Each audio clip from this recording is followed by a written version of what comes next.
threat. The sky burnt and the strikes alone. The hammer feast, the rest I throne.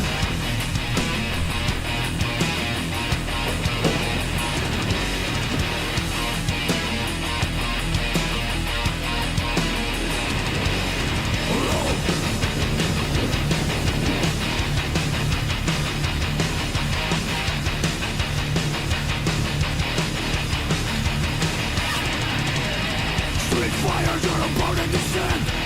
They live to fight with a cruel intent. Inside your head where the demons dwell. The only way is to fight like hell.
The Mad Dragon is back! Yes! SmackDown needed a shot of adrenaline. They need a little bit of intensity. Nobody can deliver that like Ilya Dragunov. Back! Answering the call for the United States Championship. And he got the job done on night one. New United States Champion. Cody Rhodes. We want less of a corporate Cody Rhodes. We want a more intense, a more volatile Cody Rhodes.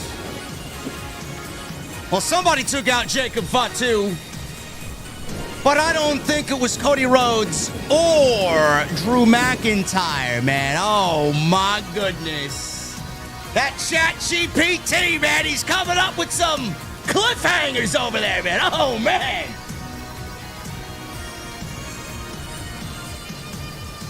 Ladies and gentlemen, SmackDown, I don't believe 2 weeks in a row we got a good SmackDown. What world are we living in, bro? It's 50 degrees in New York City, man. I got the fireplace turned on in my mother's basement. That's where we're going. And when I get there on this Friday night, I want to know, what the fuck are you guys drinking? I'll see you over there.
Why has Triple H been so successful? Why is Triple H running WWE better than Vince McMahon and Bruce Pritchard on Monday and Friday night? Long-term booking.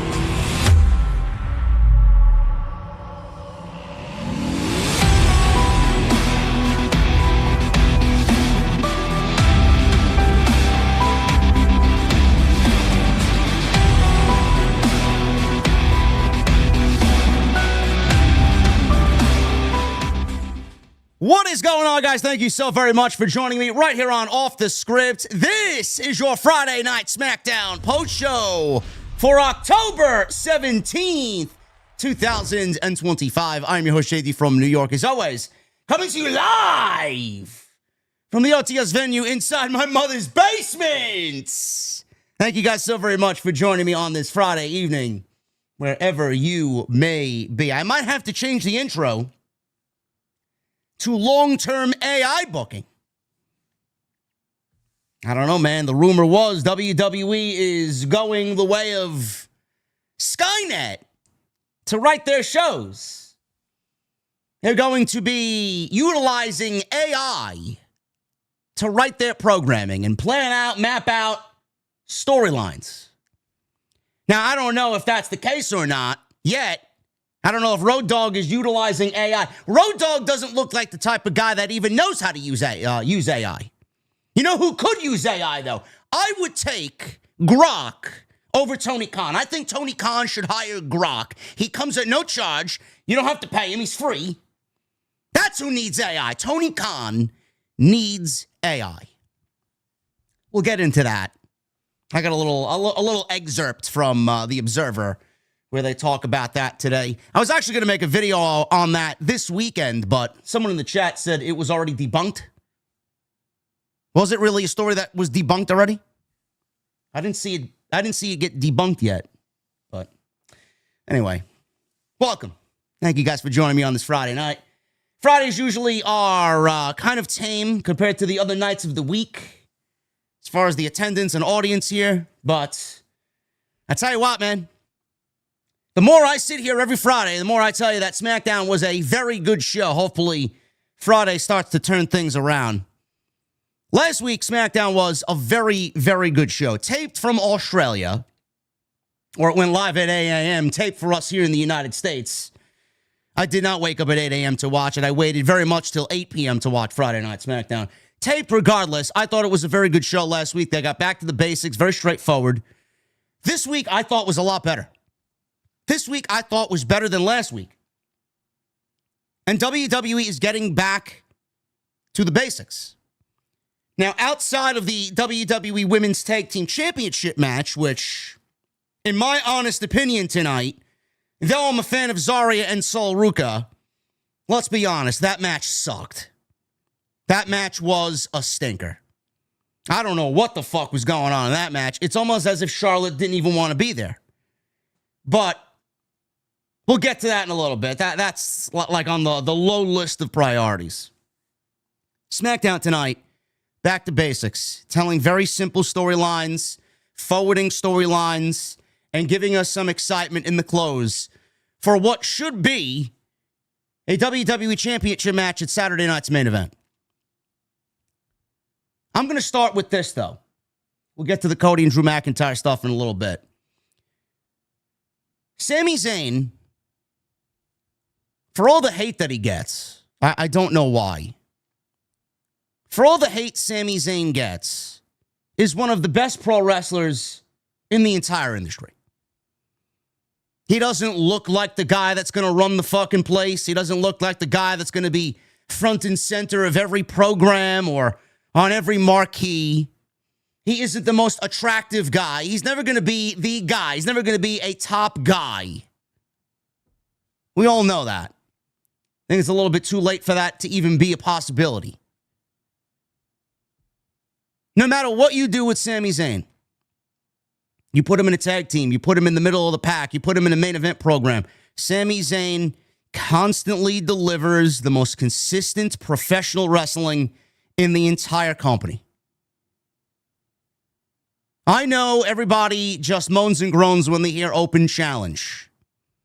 I hear open challenge and I moan and groan. It's one of the most easiest, laziest, creative tropes that could possibly be done. From booker to creative to talent.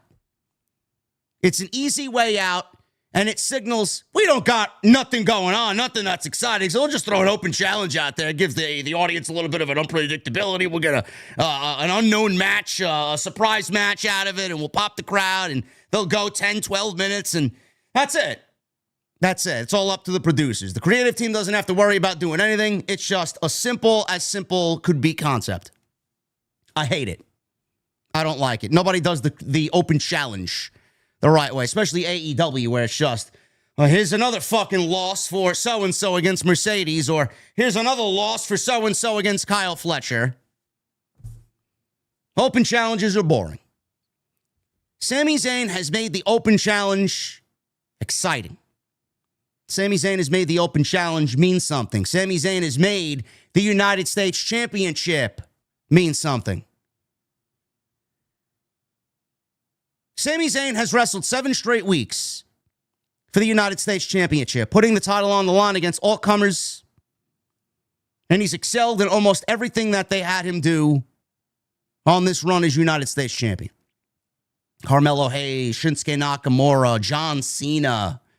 The list goes on and on. We had some Aleister Black. We had some bangers in there. Ray Phoenix, Javon Evans. They saved legitimately the best for last. They saved the best of the series, the best of the open challenge for last. Tonight, who answered the call? A returning Ilya Dragunov. Somebody that I have absolutely missed on the main roster. Who knows where he would be right now if he never got hurt? He was out for a year. He comes back tonight. He answers the call after The Miz answered the call, only to be attacked and taken out by Carmelo Hayes. Ilya Dragunov answered the call, and he gave Sami Zayn the best open challenge for the United States Championship since Sami Zayn has created the Sami Zayn Open Challenge. What a fucking banger. An absolute banger, man. You put that on any show, on any PLE, it'll probably be the match of the night. And we got it for free on TV.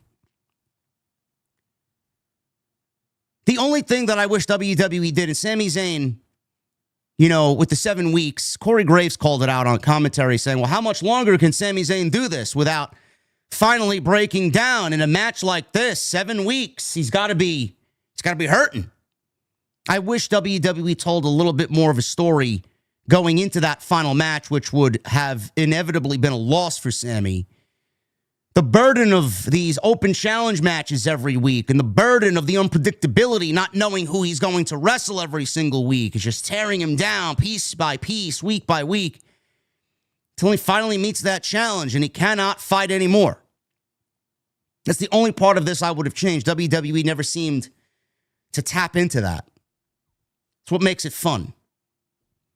I like to see that type of thing. Whether it's an open challenge every week, Sami Zayn almost went 2 months. Or someone in a tournament like the Continental Classic per se, or something that's a long-form tournament. How are they going to hold up? Is there any injuries that they're dealing with that is going to stop them or halt their momentum? Can they overcome it? I love that type of shit. I mean, that's the simplest, easiest story to tell in a format like that. Ilya Dragunov, you know, I don't know how many people had him as their top choice to take the United States Championship off of Sami Zayn. I know a lot of people wanted Obafemi. A lot of people predicted Obafemi. But now we can get maybe an Obafemi versus Ilya Dragunov match when Obafemi gets called up. Ilya Dragunov took the United States Championship off of Sami Zayn tonight, and whether you like it or not, I think that's the right decision. I do. WWE did a masterful job of bringing him back and bringing him to SmackDown, who desperately needs talent. I hate that he's not on the same brand as Gunther, but I don't even care at this point. SmackDown needs all the help that it could get.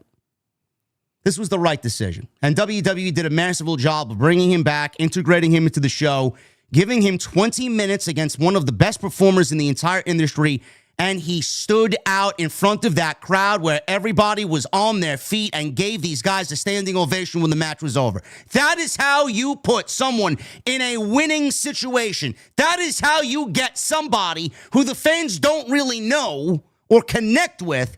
That's how you get them on board. I was shocked when the 3 count was made. I didn't think that they were going to do it. I thought they pulled a little DQ with the MFTs. But Ilya Dragunov was the right guy. Absolutely the right guy. He gave Sami Zayn everything he had. And there's no way that Sami Zayn could have overcome the Mad Dragon, man. There's nobody that wrestles like the Mad Dragon. Ilya Dragunov is special, man. That is truly a special performer. He is fucking incredible. Incredible. Imagine that. We got Gunther and Ilya Dragunov existing on the same WWE roster, but on separate shows. So we basically got a Gunther on SmackDown now, who's going to give you a fucking absolute classic every single time he's out there. There's nobody that wrestles like Dragunov outside of a Gunther. This is a special performer, folks. This is a professional wrestler. Now, the look is a little rough. You know, he doesn't look like the stereotypical fucking top of the card guy. He's not going to be the ace of the fucking brand or anything, but my God, man, if you're going to demand respect from the audience, this guy goes out there and gives you fucking 150% of everything he has. Incredible worker, man. Just an incredible worker. Having him back is such a morale boost. Having him back is such a much-needed shot of adrenaline for either brand. SmackDown's lucky to get him. Really, they need some serious help on SmackDown, and this guy could realistically challenge for the WWE Championship when the time is right. He's a little rough around the edges. He's not the greatest promo, but the guy goes out there, man. He's like one of them down and dirty fucking pub brawlers, man. He's going to get in there and just beat the shit out of you. It's exactly what this show needs, man. They need that type of guy. Those types of guys are very far and few between, man. But when you get them, man, and you see how they work, man, they are special. And the time off clearly did good for him, man. He looks more unhinged than ever before, man. Did you see that tattoo? He got this new tattoo. I don't know what it was of, but he's got this new neck tattoo that covers his under the jaw and some of his chest kind of protruding out to his shoulders. What a fucking unhinged, psychotic beast Ilya Dragunov is. Fucking great, man. Absolutely. He's the new United States champion, and that's the way you put over new talent. That's the way you integrate somebody who the fans aren't really too keen on. A match like that with a guy like Sami Zayn and a United States Championship now around his waist, man, that is perfect. Completely fucking perfect and absolutely badass. He looks like he put on some muscle, too. He's going to be exactly what SmackDown needs. The knee brace is kind of off-putting, man. That's a huge fucking knee brace he's got on his knee, but I hope he could stay healthy, man. He is exactly what this company needs. Shot in the arm like that is fucking much needed on Friday night. Cody Rhodes. He wanted to defend the WWE Championship tonight against Drew McIntyre. Now, it wasn't really an official WWE Championship match. I mean, the guy came out wearing his fucking loafers and his $10,000 suit.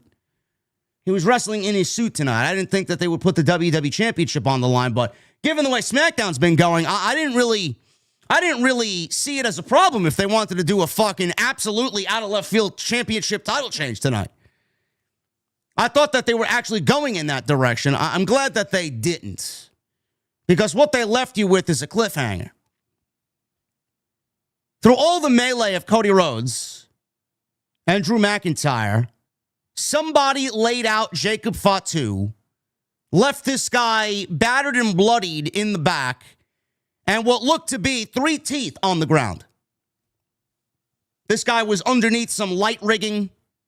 He had some huge stainless steel or metal rigging that fell on top of him backstage. He was all bleeding. He was just laying in a puddle of his own blood.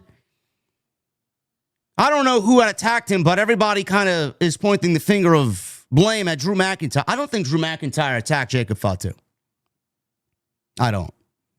Now, there was a rumor that WWE was dealing with a Jacob Fatu injury and that he was going to be out well into 2026. It's not a wrestling injury. The report said it's a non-wrestling injury, whatever the fuck that means. I don't know what that means. SmackDown without Jacob Fatu is a huge blow because he hasn't really done much of anything. I guess we now know why. He hasn't really done much of anything since SummerSlam and losing that match to Solo Sikoa. Or did he beat Solo Sikoa? I don't even know. I don't even remember. The match was so fucking awful. Inside that steel cage at SummerSlam. He lost. And then he did the big jump off the top of the cage. That's what they made the match for, inside the steel cage, so he could do something stupid like that. Maybe that's where he got hurt. A non-wrestling related injury for Jacob Fatu, who's going to be out for the rest of the year. That's a big blow. So WWE, we see this report. Literally after we see this report online, WWE books him in a match against Drew McIntyre. And then tonight when the show is live, they made it a #1 contender match for the WWE Championship because we've had some interactions between Jacob Fatu and Cody Rhodes backstage since Cody's been back. Jacob Fatu wants to be the WWE Champion eventually. He'll be there. With these little interactions, they made a match between McIntyre and Jacob Fatu, knowing that the guy was hurt or was going to be out for a little bit, and they played up a TV angle where they wrote him off television. I do not think that Drew McIntyre attacked Jacob Fatu. I do not think Cody Rhodes attacked Jacob Fatu, though I would love to see that. That would be something. Cody Rhodes attacking Jacob Fatu and ultimately going heel. I don't know if that's the case or not, but Something seems off in regards to this. Drew McIntyre is the type of guy where his character is basically professing his truth. He feels like he's been wronged. Now, that is a very unpredictable individual. That is a very angry individual when he constantly expresses how he's been wronged. Who knows what he will do and know what he will say. I mean, that is the type of guy Drew McIntyre is right now. He feels wronged. But I don't see Drew McIntyre as the guy who attacked Jacob Fatu, nor do I see Cody Rhodes turning heel. I don't see it. I'm going to point the prediction finger at Randy Orton. I think Randy Orton is the one who attacked Jacob Fatu. Or at least will be the one revealed as the one who attacked Jacob Fatu. I don't know what is going to happen from this point on, but Randy needs to be integrated into something, and I think that is this something. Or this is that something. I feel like him and Cody Rhodes are on a destination course to meet for the WWE Championship. If not, I see Randy Orton and Drew McIntyre both going after the WWE Champion, and we may be looking at a triple threat match at Survivor Series for the WWE title. In fact, I could see Randy Orton turning heel on Cody Rhodes at Survivor Series for the WWE Championship. They need something major happening, man, and WWE is slowly starting to turn that burner up to a medium. I think they are getting back into the groove of telling some really good episodic television lately. Monday Night Raw has largely been the best weekly show out of all 3 weekly shows. And SmackDown is now slowly, we're not there yet because we need some time to see it play out. We need a little bit more time for it to marinate. But 2 weeks in a row, man, that's 14 days here. SmackDown has been a thumbs-up show. If they continue to be just kind of in the zone of telling stories, and they tell the stories that we want to see with the characters that we want to see, and we get back to basics, not doing too much or not doing anything at all, which has been what SmackDown has largely been for most of 2025, they are telling stories. They're getting back to basics. I'd like to see them, at least at the top of the card, give us something to sink our teeth into, because not only is Cody Rhodes a great storyteller, both Randy Orton and Drew McIntyre are also great storytellers. There should be no reason, no excuse why we can't get some great television, a good chunk of SmackDown eaten up by those 3 guys to tell us a great story for the biggest title in the entire sport. So hopefully they are at least going in that direction.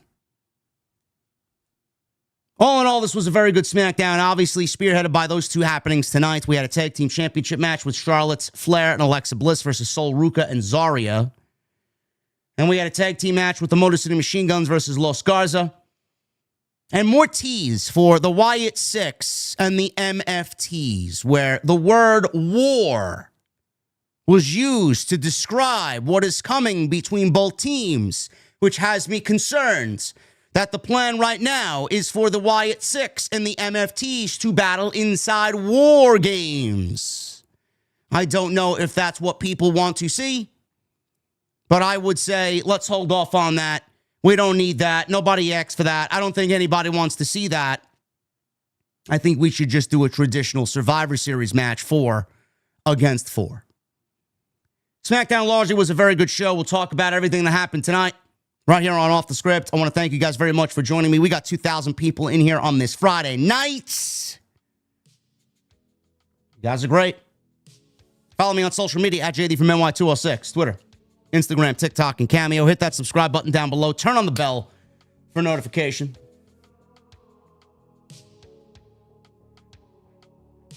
We had some great content go up, man. We are kicking ass this month. I tell you that right now, man. We got some great content. Some of the best content that I've ever produced, ever recorded, has gone up this year, man. October is no different.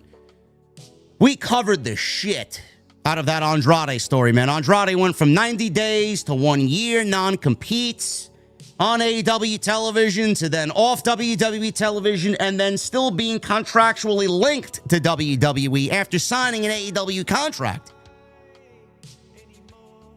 What a weird and confusing story. Yesterday, we covered the 90-day aspect. Today, we covered the 1-year aspect. So if you guys want to go figure out and find out what's going on with Andrade, I have got you covered between both uploads yesterday and today. Go and check those out, man. Really good stuff there. Hit that thumbs up down below. Let's try for a modest goal tonight of 800 likes. We are already halfway there.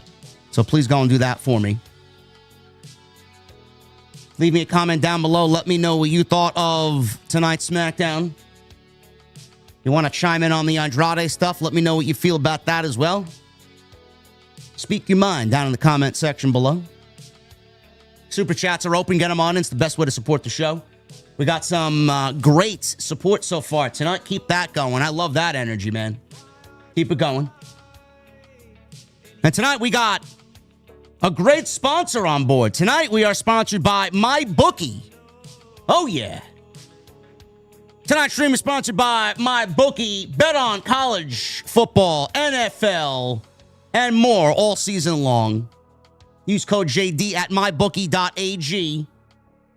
And your first bet up to $500 is covered with the bet back bonus that MyBookie provides. I want to thank MyBookie for sponsoring the podcast tonight right here on Off the Script. We'll talk about my friends over at MyBookie a little bit later on tonight here on this Friday night.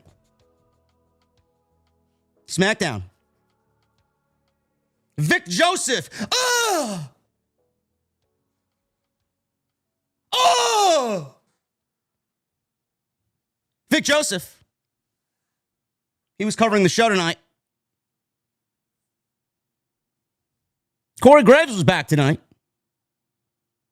The Dodgers are going to the World Series. Well, that's fucking boring, man. That is absolutely boring. The MLB loves their Los Angeles Dodgers, man. The fix is already in.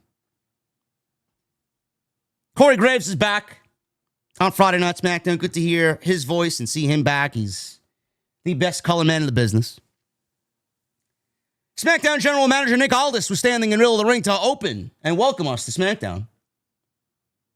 He announced the matchup between Jacob Fatu and Drew McIntyre tonight would be a number one contenders match for the WWE Championship held by this man.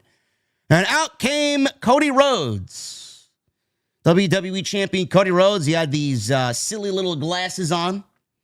Thinks he is now... I don't know. Cody Rhodes is really just, he can't escape that corporate hashtag, huh? Big suit, big overcoat.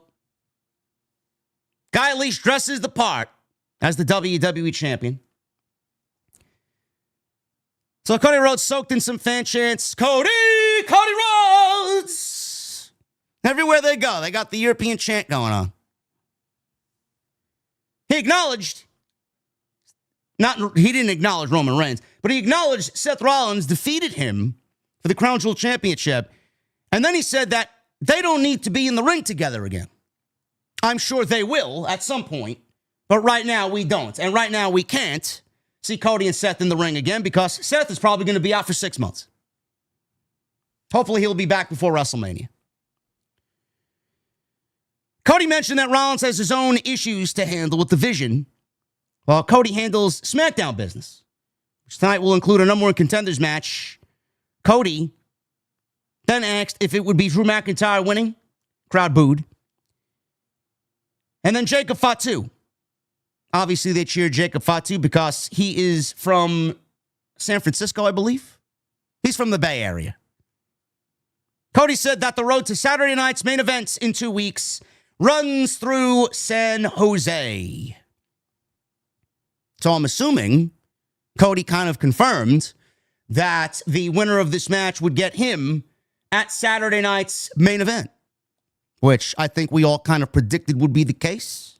Survivor Series, I think, is going to be the culmination of whatever happens at Saturday night's main event, which right now I think we're leaning towards Cody Rhodes and Drew McIntyre for the WWE Championship. I think that's the right way to go there. So Saturday night's main event is shaping up to be a big deal, man. We got Cody Rhodes and Drew McIntyre for the WWE Championship. CM Punk is already the number one contender for the World's Heavyweight Championship, and we don't know how that title is going to be determined Is Seth going to vacate the championship? Are we going to have some type of match to determine the other number one contender for a vacated championship? And those two guys, that person and CM Punk, will then wrestle at Saturday night's main event. We could be looking at a Saturday night's main event with both the WWE and World Heavyweight Championships on the line on the same show. So that show is shaping up to be a fucking banger. And then on top of that, we may be looking at Asuka versus Io Sky. So the rumored matches, or at least the speculation on the card for Saturday night's main event, is looking really, really strong right now. So that's basically all we got in the opening segment. It wasn't really anything too crazy. Cody talked about Seth for a little bit. He talked about the WWE Championship and the road to Saturday night's main event. He didn't really burn the city down here with this unbelievable promo, but it got us to where we needed to go. Solo Sikoa. He's with the MFTs, and they're walking into the building, and they walk by Rey Fenix in the back, who is in the middle of a photo shoot. See, this is some of the down points on Friday night. I get that, something like this is used as a setup, but the most that you got Rey Fenix doing on a Friday night is him standing in the back, and some fucking geek photographer is taking photos of Rey Fenix during SmackDown. That's the best you got for him? Guy's probably the best lucha outside of Penta and Bandito in the entire world. I love Bandito. Yes, Bandito's AEW, but I think Bandito's fucking incredible. So I don't know why they don't do more with Rey Fenix. Hopefully they start integrating him. Maybe ChatGPT will start integrating Rey Fenix into the show. Somebody listening to me is probably saying, what is he talking about ChatGPT for? Let me read this to you. WWE, apparently, there was a news article. And someone again in the chat said that this was debunked. Is that true, chat? Was this debunked? There was a news article today that stated WWE is set to integrate AI for storyline purposes. Now, WWE has a contract with Writer AI, a platform which has already been fed WWE content. Cyrus Kosari, I think that's the name, Cyrus Kosari, was hired last month as the new Senior Director of Creative Strategy. He had previously been a producer for BuzzFeed from 2016 to 2022, and for ONE, the MMA company, ONE, from 2022 until last month. In introducing him, Levesque said that Kosari would lead the WWE's transition to AI-based storytelling and integrate AI into creative services like video and graphics, which we've already seen with El Grande Americano. All that is AI. All of that is AI generated. All those vignettes that you saw for Americano, all AI generated. He said that this shift is inevitable when it comes to creative in pro wrestling. Kosari says he would manage both AI storytelling and be a liaison to the White House as Levesque is taking on more duties in politics in some form. Thus far, the AI software has come up with one person with knowledge of the situation. Apparently, it's come up with some absurdly bad storylines so far. They pitched a storyline where Bobby Lashley, who the AI thought was still with the WWE, he's with AEW right now in the Hurt Syndicate, pitched a storyline where Bobby Lashley could come back as a wrestler who was obsessed with Japanese culture and history. Sounds like it's a better idea already than what they got him doing on AEW Dynamite. The feeling is once bugs are worked out that the AI will begin to have a major impact on storyline direction.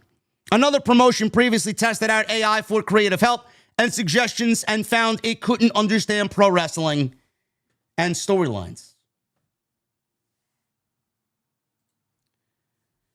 Listen, man, do you guys remember where Jesse and I used and integrated Grok on a random Wednesday Night Dynamite, and they wrote the Death Rider story better than Tony Khan and his AEW creative team could have ever. Remember that? With the shadowy figure, the mystery man, right? You guys remember that? It's on my second channel if you want to go watch it. The thumbnail includes the Terminator on it. You guys can easily find it just by that. The second channel. Nobody asks for, first of all, this AI nonsense that we're seeing, man, half of the stuff I see on Twitter now that's a video, I don't even know if it's real or not. Like, you got to question everything.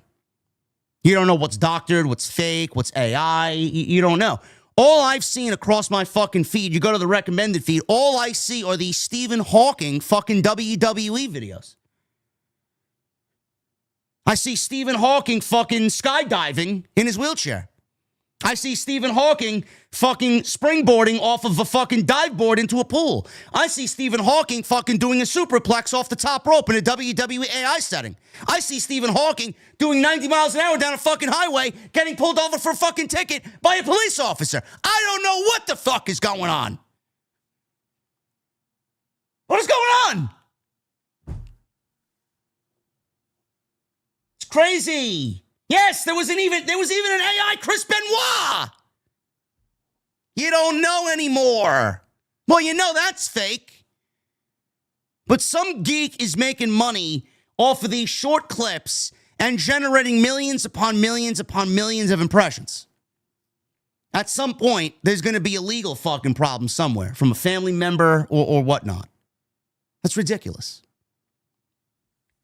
AI can be used for good.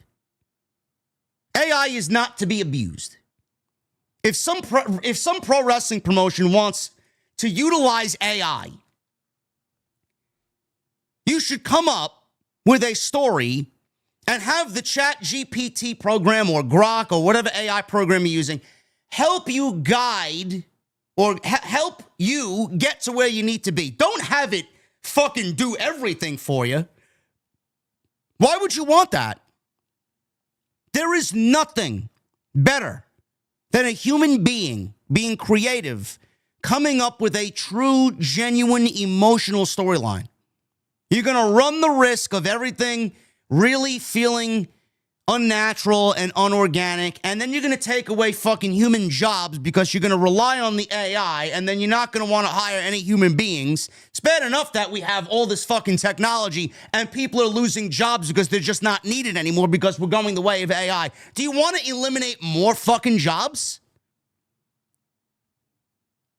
Use the AI to enhance whatever you have created. Don't rely on the AI to do everything for you so you could sit by and just fucking type away like a geek and have it spit out a fucking storyline for you.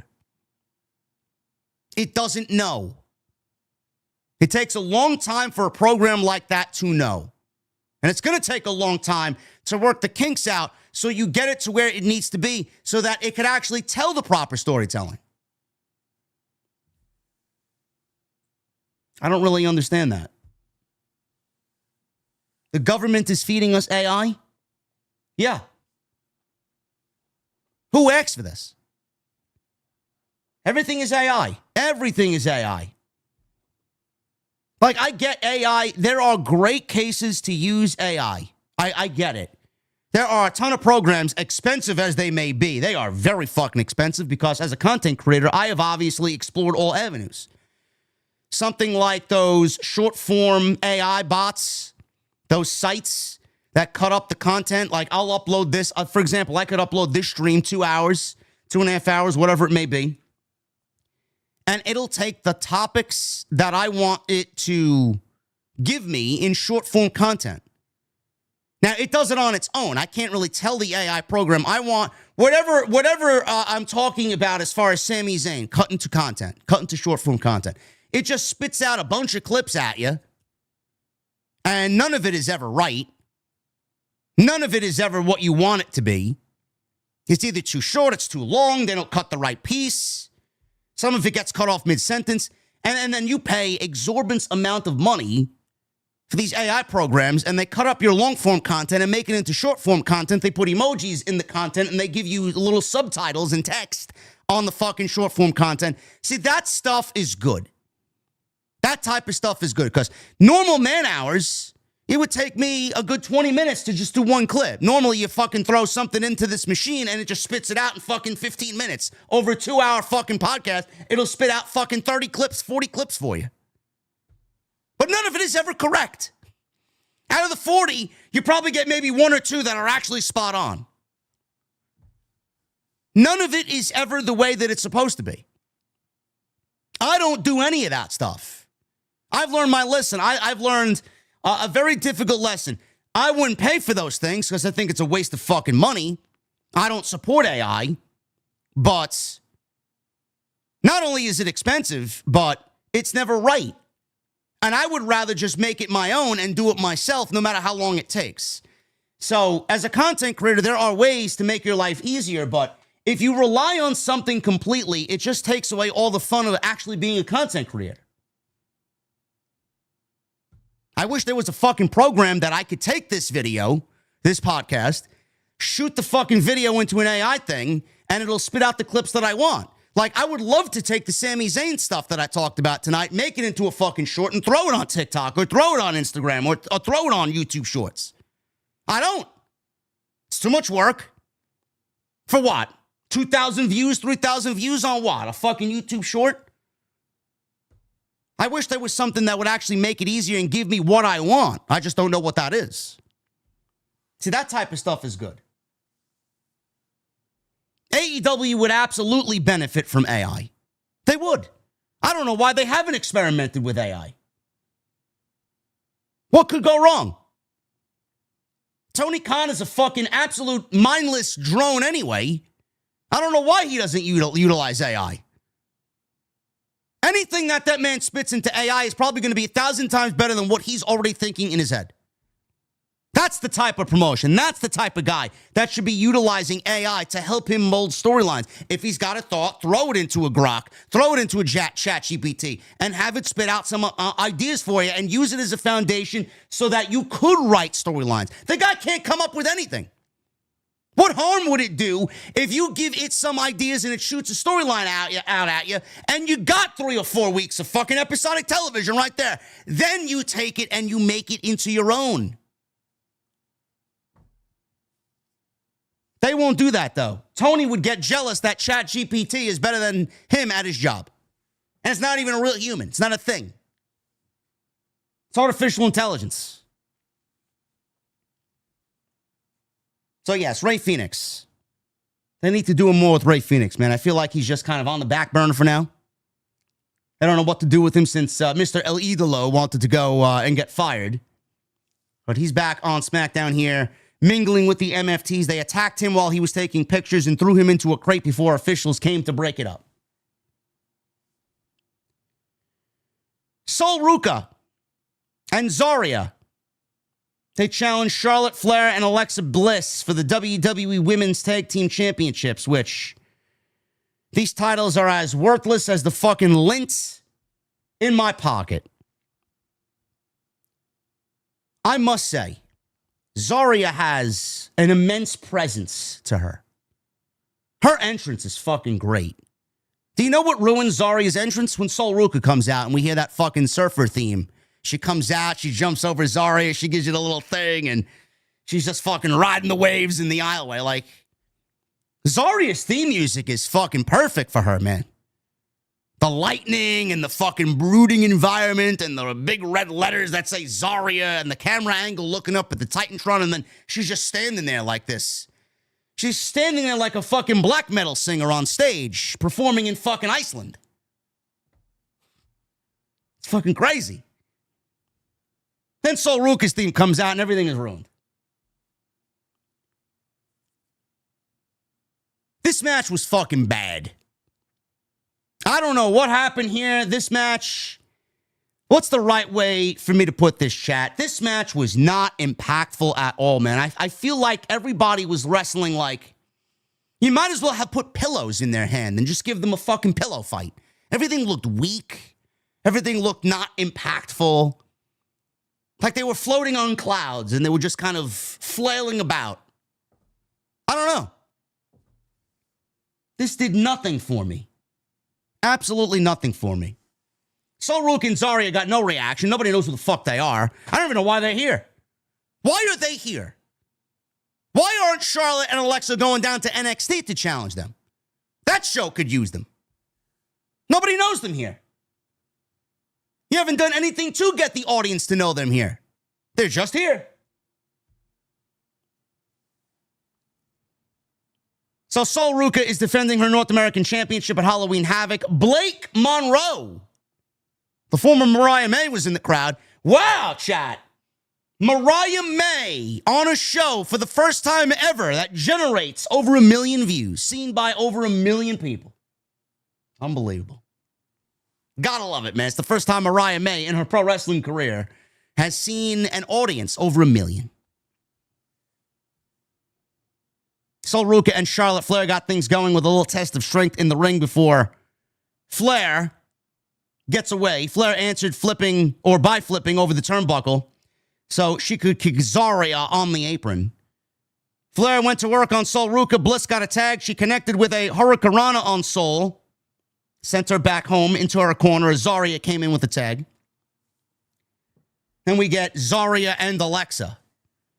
Can you imagine being Zaria and you got a halt doing any offensive maneuvers to Alexa Bliss to sell for Alexa Bliss? Can you imagine that?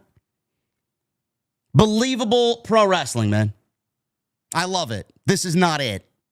Zaria could snap Alexa in half if she wanted to.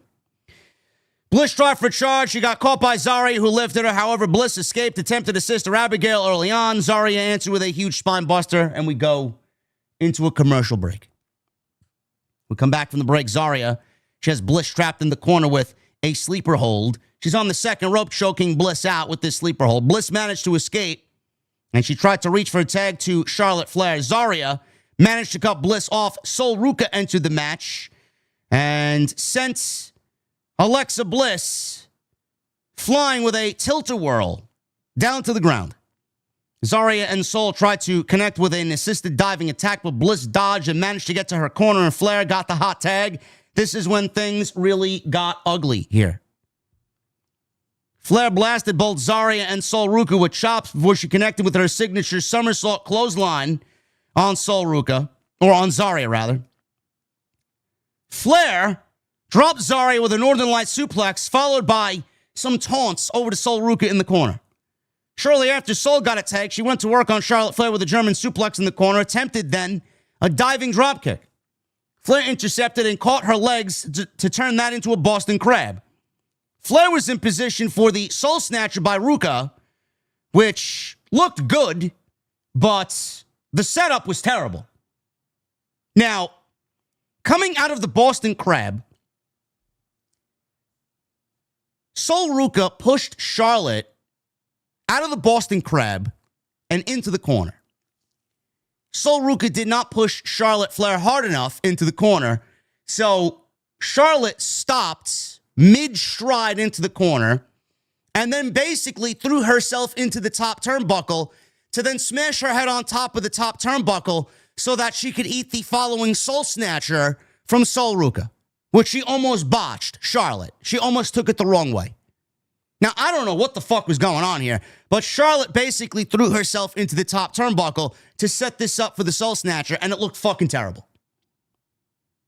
And I'm like, what am I watching here? Charlotte's just flailing about, dancing around, complete botch. What a mess. Like, everything just looks so weak. I don't know what happened there. Bliss managed to break up the Soul Snatcher.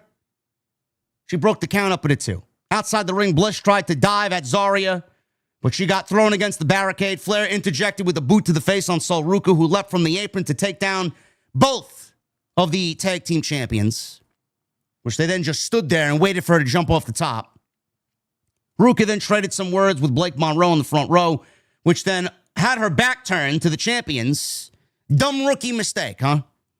This opened her up to Flair clipping or chop blocking her from the back. Flair threw Sol Ruca into the ring to proceed to lock in the figure 8, and that was it. Sol Ruca tapped out 1, 2, 3, and the champions retain.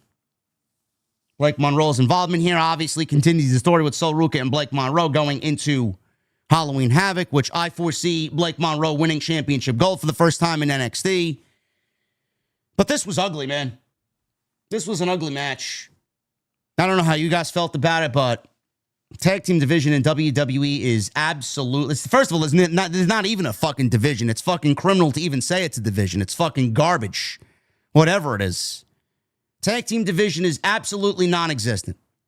You have this team who works on NXT, and then you got the Kabuki Warriors on Raw, and then you got Charlotte Flair and Alexa Bliss. They put the belts on these fucking ladies to do absolutely nothing with. They had so much momentum when they started as a tag team, when they first started as a tag team, and now they are just like everybody else, useless. Before long, they're going to break them up and they're going to go their separate ways because there's no fucking division. What are we doing? This is where the tag team championships on AEW television could really be a nice change of pace. Tony's got something good there if he knows what the fuck he's doing. WWE has no division. AEW could at least give us something that resembles a division. And I'm not even high on those titles being created because the only reason why they were created was because AEW, never mind WWE, AEW put the title on Mercedes, the TBS title, and the Women's World Championship on Tony, and basically swallowed the entire division up between both women, leaving everybody absolutely fucking useless. So they needed to create something to make everybody feel like they have something to fight for. Everybody's got to get a consolation prize. There you go. Titles that don't mean anything because we put the other two titles on women that are never going to lose the belts. This was clunky. This was bad. Champions win as expected. Cody Rhodes was walking backstage as Jacob Fatu had a chat with him. He looked good. I don't know exactly what the problem is, but like I said, the report said it's a non-wrestling related injury. He might be ill. He might be going for something. There might be a family problem. I don't know. None of our business.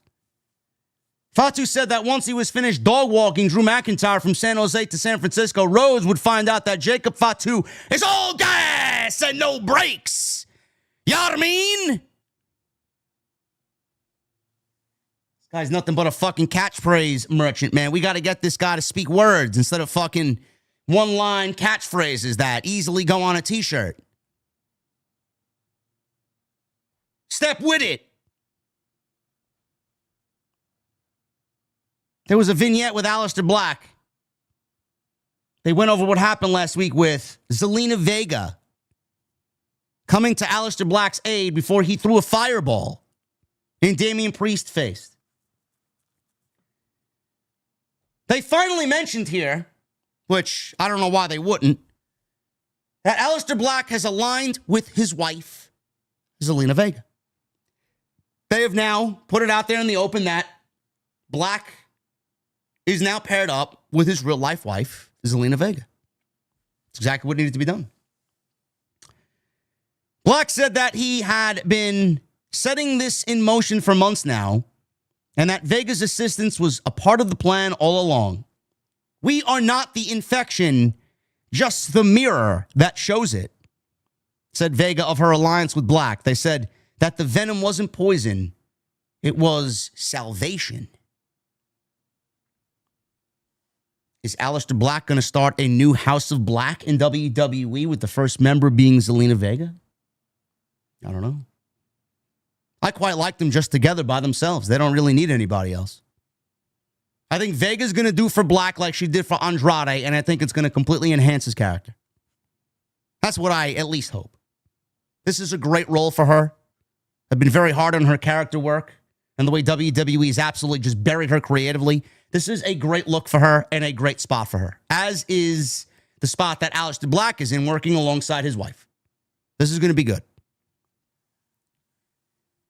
The Miz. He was backstage with Nick Aldis. Now, apparently, The Miz asked him to think about something big. Sami Zayn walked in, cut The Miz off. Sami Zayn questioned, Nick, why am I not on the card tonight, and why isn't there an open challenge on SmackDown? Aldis said, well, two reasons. One, at first he wanted Nakamura to get a rematch, but he's in Japan this week. Nakamura-Oda rematch for what happened with the MFTs last week. They cost him the United States Championship, so I want to see him get a championship match first. The second was the concern about the MFTs. They're running wild. I don't want them to do the same thing this week that they did to you last week. Zayn protested to Nick Aldis, saying that he can't just hide in the back and be intimidated by the MFTs.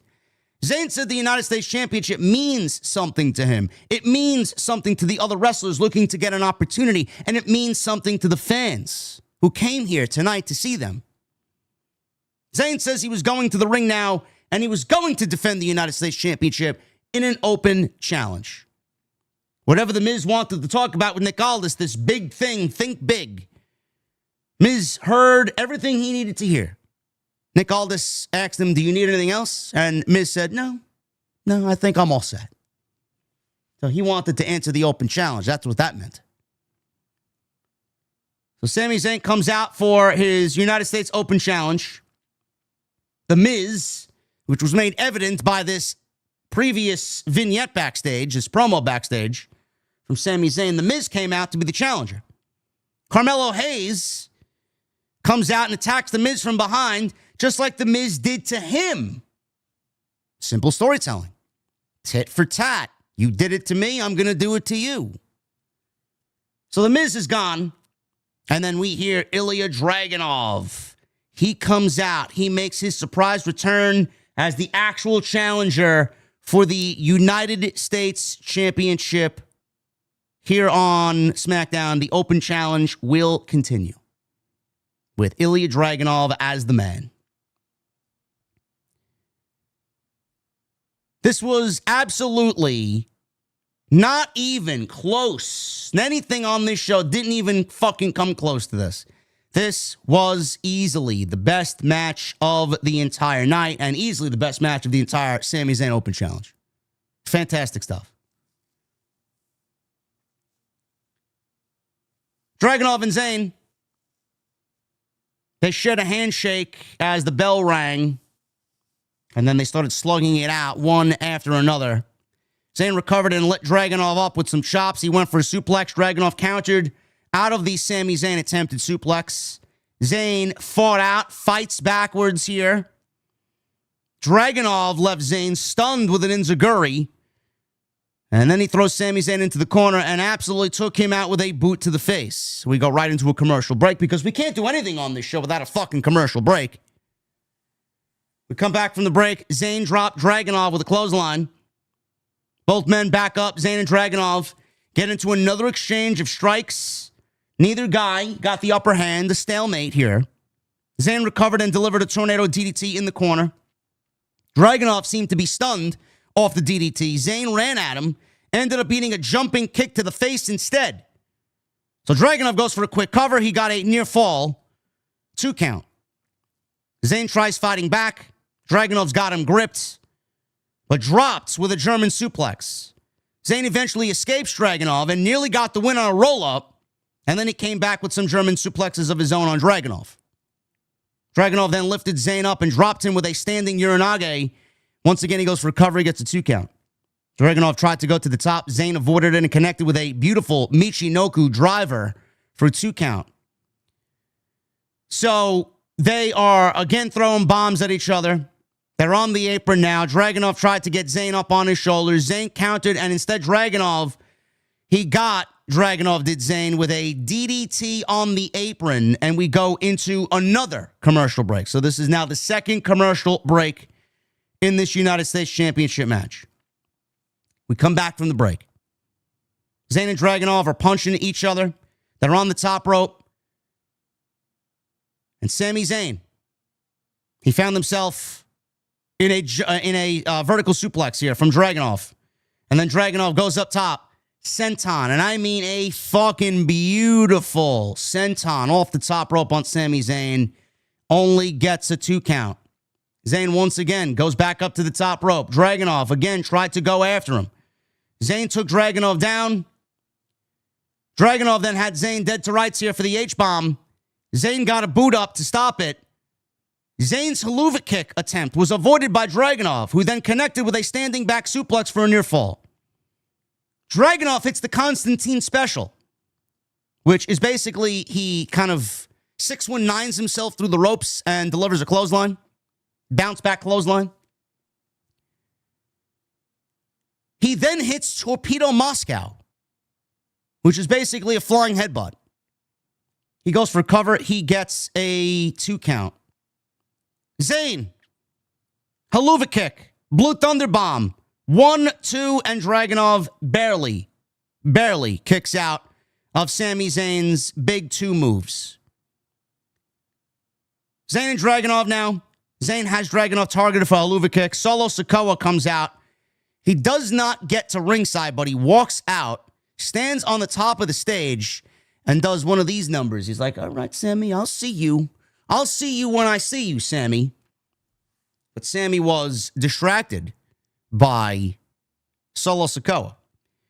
So at this point, Sammy immediately turned around, and thankfully, he caught Dragunov, who was coming on in for some offense, caught Dragunov with an exploder suplex in the corner. Level Dragunov. Dragunov's on his back. So Solo's distraction actually helped Dragunov here because Solo really got in Sammy's head. So this gave Dragunov some time to recover. Dragunov intercepted a Haluva kick with a Torpedo Moscow.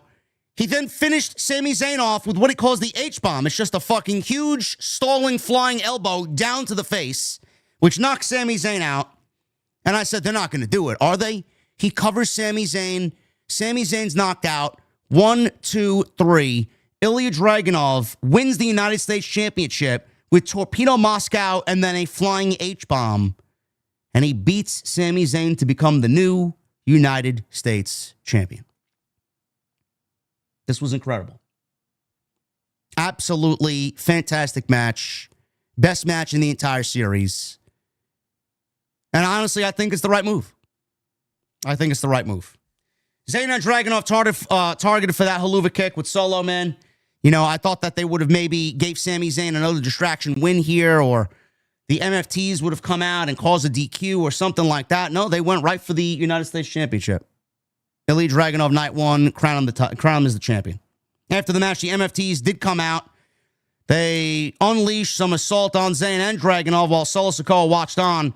Ray Phoenix, who got beat up by the MFTs earlier while taking a photograph, or he was being photographed in the back, he comes on out to even the numbers here, or at least help and aid in the numbers. He gets laid out. Solo Sikoa got on the microphone and promised that the MFTs would run SmackDown and they would get their family tree the championships that they deserve. Before he could continue on with his promo, he was interrupted from a video from the Wyatt Six as Bo Dallas asked Solo Sikoa if he and his MFTs were ready for what was to come on the other side. What's on the other side?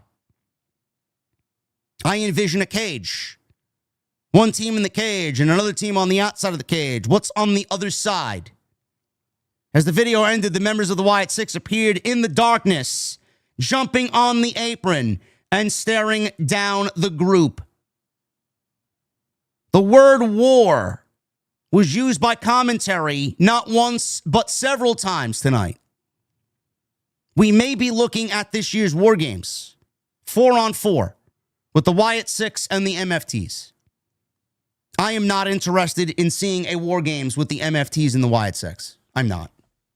I think the vision needs to be put together via Paul Heyman's vision, and I think we need to get the War Games with Roman, Punk, and the Usos, and LA Knight. That's what I think War Games should be. We built all year to that to do whatever we got going on now, which is fabricated in about, 5 weeks? That doesn't speak War Games to me. Maybe they do a traditional 4-on-4 Survivor Series match, but outside that, I don't want to see. I don't even know how that's going to work. Normally, WWE War Games are 5-on-5. Unless they're going to have Nikki Cross in the War Games, I don't see that happening. I don't. Nobody wants to see that. The Wyatt Six, there's nothing interesting about them. The MFTs, nothing interesting about them. They're going to need to do more for me. They're going to need to do more for this viewer here than put fucking face paint on them. I'm not interested in it. Two dead groups. that they're trying to bring back to prominence and get some excitement around. I don't care. I don't care. A Survivor Series match is more than enough. Traditional Survivor Series match for them is more than enough. 4-on-4, go old school, save the war games for the shit that matters. You've been telling a storyline since WrestleMania. See it play out. Ilya Dragunov is the new United States champion. Fantastic match. Right winner.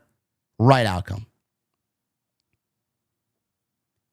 Tiffany Stratton was interviewed backstage about her loss at Crown Jewel and how that would affect her moving forward. WWE had this graphic up, and this is the first time I've seen them do this. They showed a graphic that Tiffany Stratton was undefeated mostly through 2025 until, of course, the loss to Stephanie Vaquera at Crown Jewel. They actually were talking about Stephanie's record this year, 17-1. I don't remember the last time WWE used records on screen like that. Maybe that's a new thing that they're doing. I actually quite like it. I like to know what someone's record is. She was asked by Kathy Kelly whether this loss would set her back. Stratton said that she is still the champion, and one loss will not define her. Kiana James interrupted and said she represents Julia because she's a better investment than Tiffany Stratton will ever be. I'm not so sure about that, Miss Kiana James. Stratton said that James latched onto Julia because of the old saying, those who can do and those who can't represent. James says she was perfectly capable of getting it done in the ring, so Stratton challenged her to a match next week, non-title. Kiana James accepted. You know, I'd be more interested in Kiana James if they actually gave her something decent to do outside of pairing her with Julia, who is basically dead as a champion. They've done nothing to prop up or enhance Julia. That's what we need to do next. Resuscitate Julia and the Women's United States Champion. We got a footage shown from earlier today, pre-tape, where the Motor City Machine Guns were celebrating their 1-year anniversary in WWE. Los Garza walked up and started mocking them. The Machine Guns recalled that they defeated Los Garza in their first match a year ago, and they should do it again tonight and make it a yearly tradition.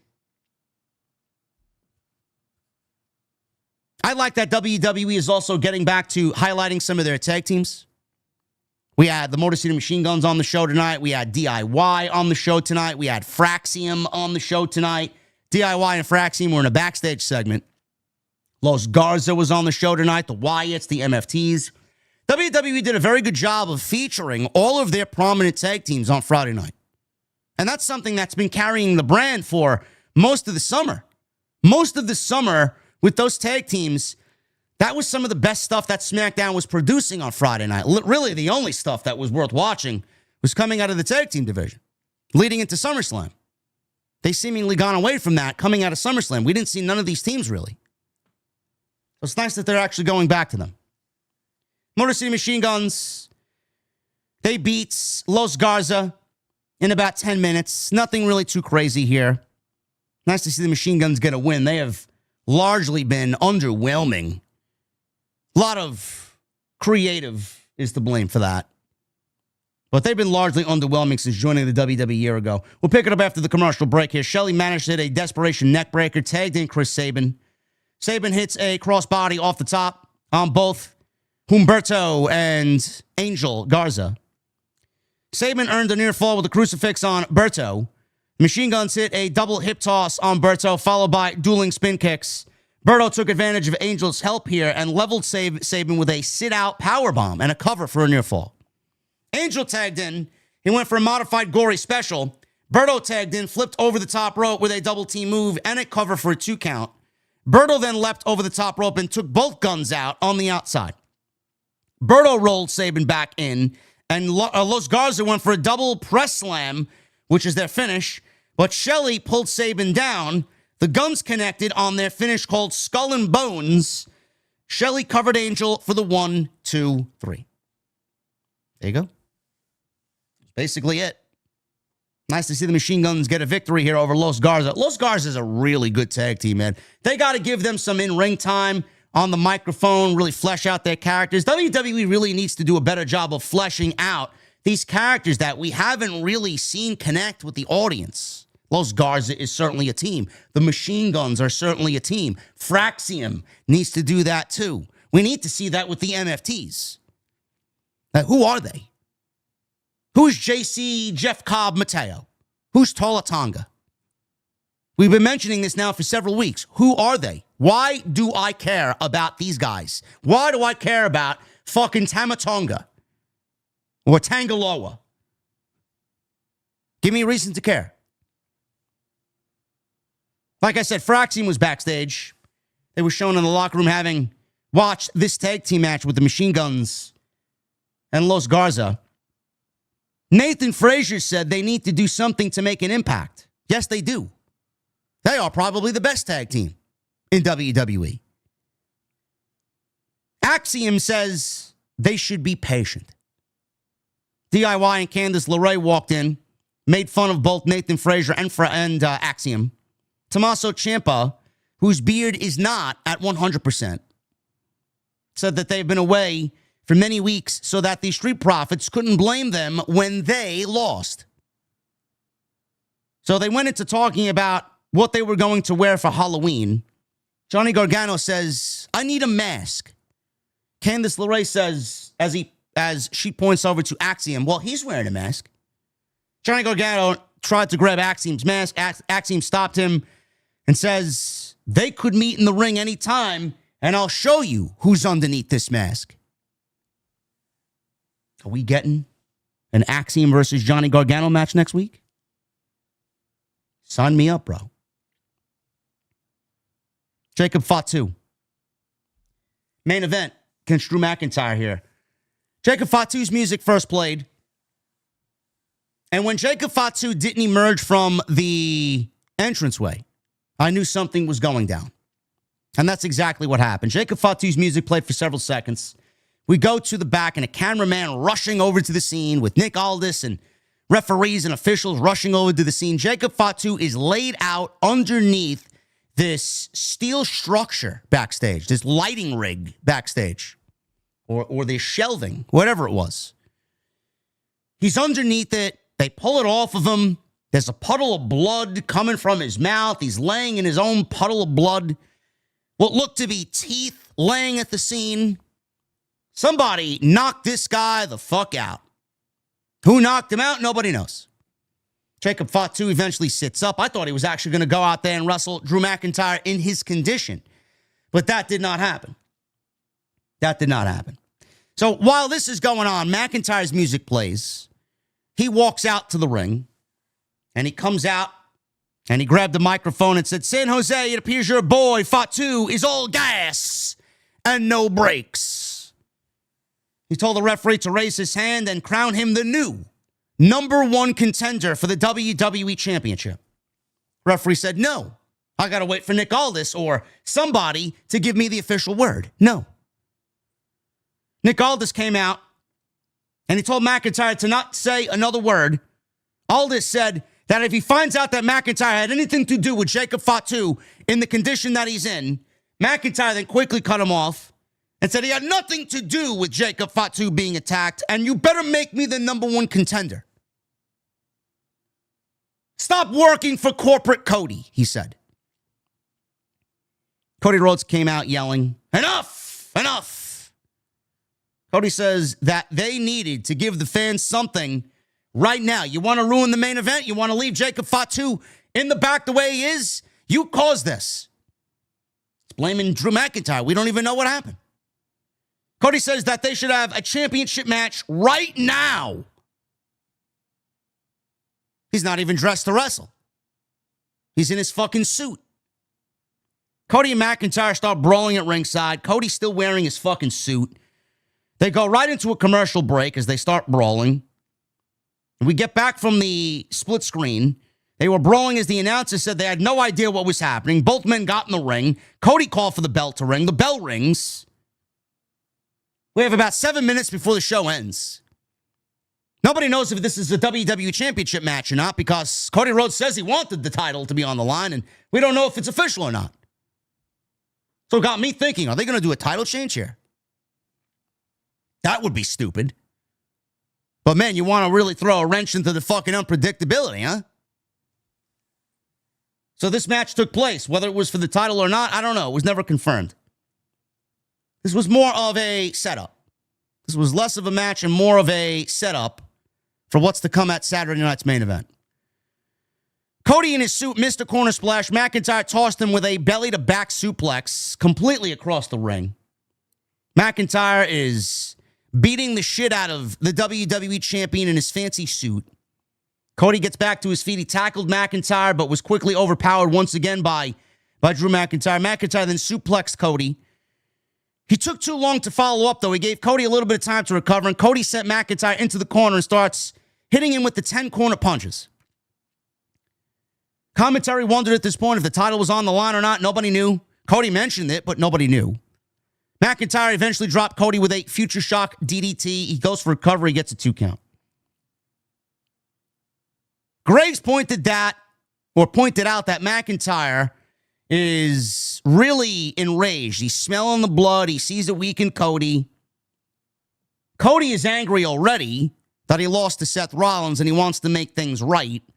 So he's trying to prove himself after losing to Seth the way that he did. McIntyre continues to beat down Cody in the corner. Referee threatened a DQ here if he didn't adhere to the 5 count. Cody trades a few chops with Drew, and then he gets overpowered again. Cody comes back with more, and then he hits a Cody cutter. Cody fired up, went for a dive through the ropes, but McIntyre caught him as he went through the ropes, so stopped his momentum. And then he sent Cody over the timekeeper's barricade, and Cody lost a shoe in the process. Cody grabbed the WWE Championship belt, hit McIntyre with it as he emerged from the timekeeper's area. The bell rings, and we get a DQ. Cody then puts back on his dress shoes. He then cleared off the announce desk. McIntyre walked over and raked Cody's eyes, and then he wanted to put Cody through the table. Cody escaped and was about to put McIntyre through the table with a crossroads, but Nick Aldis and the officials were promptly there as soon as he was about to do that. They broke it up. A big fiasco at ringside by the commentary table. Cody dove off the top rope because they all pulled Drew McIntyre away. They're scurrying him away, and they move towards the aisleway. Cody gets up to the apron, runs across the ring, jumps up to the top rope, and then he jumps off the top rope in his fucking dress shoes to do a flying splash off the top rope onto the officials and onto Drew McIntyre. The officials held McIntyre back after Cody jumped off the top rope. Cody gets into the ring with the WWE title. He's got blood from his chin. He's fucking enraged. His face is all red. And that's the way the show goes off the air, with Cody Rhodes enraged after this impromptu match between Cody Rhodes and Drew McIntyre. Whether or not it was for the WWE Championship or not, Cody did the right thing, and he hit McIntyre with the belt. I like chaos, man. I think chaos in doses is great. I don't think that McIntyre attacked Jacob Fatu. I don't. I think if you wanted to sell me on a Jacob Fatu and Jacob Fatu and Drew McIntyre feud, he's going out for a little bit now. He's going to be out for several months. That's what the report said. Why would they do that and then have nothing to really follow it up with?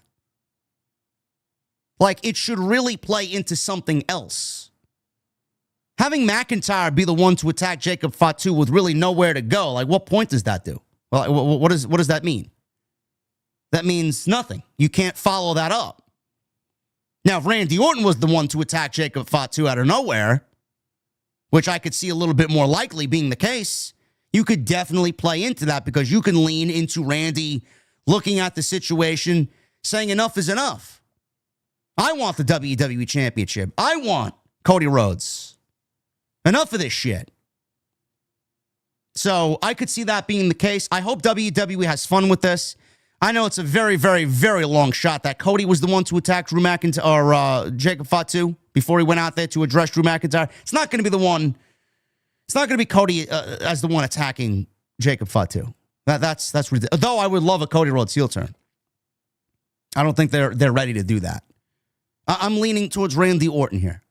I think Randy's the one that attacked Jacob Fatu. I think we're going to get Drew McIntyre and Cody Rhodes at Saturday Night's main event, pretty much. It's all but confirmed. I'm sure we'll get that confirmed next Friday for the WWE title. I think Randy Orton's going to get involved. I think we get a triple threat match at Survivor Series. I think that's going to be the way. I really do.